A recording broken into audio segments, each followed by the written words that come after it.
ప్రజలు, వాహనదారులు రోడ్డు భద్రత, రోడ్డు ప్రమాదాల నివారణ కోసం భాగస్వామ్యం కావాలని, సూర్యాపేట జిల్లాను రోడ్డు ప్రమాద రహిత జిల్లాగా తీర్చిదిద్దడంలో ప్రతి ఒక్కరూ బాధ్యతగా ఉండాలని ఎస్పీ నరసింహ సూచించారు. ప్రజాపాలన, ప్రగతి ప్రణాళిక 99 రోజుల కార్యాచరణ అరైవ్ అలైవ్ రోడ్డు భద్రత అవగాహన కార్యక్రమంలో భాగంగా సూర్యాపేట పట్టణ కేంద్రంలో పోలీస్ సిబ్బంది హెల్మెట్ ధరించి భారీ బైక్ ర్యాలీ నిర్వహించారు. ప్రజలు, వాహనదారులు రోడ్డు భద్రత, రోడ్డు ప్రమాదాల నివారణ కోసం భాగస్వామ్యం కావాలని, సూర్యాపేట జిల్లాను రోడ్డు ప్రమాద రహిత జిల్లాగా తీర్చిదిద్దడంలో ప్రతి ఒక్కరూ బాధ్యతగా ఉండాలని ఎస్పీ నరసింహ ఐపీఎస్ సూచించారు.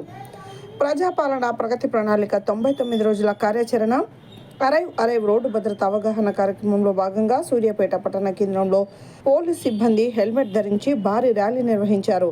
ఈ బైక్ ర్యాలీ కోసం జిల్లా ఎస్పీ పోలీస్ సిబ్బందికి అరైవ్ అలైవ్ రోడ్డు భద్రత లోగో కలిగిన హెల్మెట్ పంపిణీ చేశారు. జిల్లా పోలీస్ కార్యాలయం నందు ర్యాలీ ప్రారంభమై సూర్యాపేట పట్టణం కోర్టు చౌరస్తా, PSR centre, Shankar Vilas centre, MG road మీదుగా కొత్త బస్టాండ్ వరకు నిర్వహించడం. జిల్లా ఎస్పీ నరసింహ, అదనపు ఎస్పీలు, డిఎస్పీలు పోలీస్ సిబ్బందితో కలిసి ర్యాలీని ముందుండి నడిపించారు. కొత్త బస్టాండ్ వద్ద పోలీస్ సిబ్బంది రోడ్డు భద్రత మానవహారం నిర్వహించి ప్రతిజ్ఞ చేయడం జరిగింది. ఈ సందర్భంగా జిల్లా ఎస్పీ నరసింహ మాట్లాడుతూ, పోలీస్ సిబ్బంది క్రమశిక్షణ, శారీరక దారుఢ్యంతో భాగంగా జిల్లా పోలీస్ పరేడ్ గ్రౌండ్ నందు పరేడ్ నిర్వహించడం జరిగిందని, అనంతరం జిల్లా కేంద్రంలో భారీ రోడ్డు భద్రతా ర్యాలీ నిర్వహించామని తెలిపారు. హెల్మెట్స్ అందజేసిన సువెన్ స్టార్ సోలార్ ఎంటర్ప్రైజెస్ అధికారిని ఎస్పీ సన్మానించారు.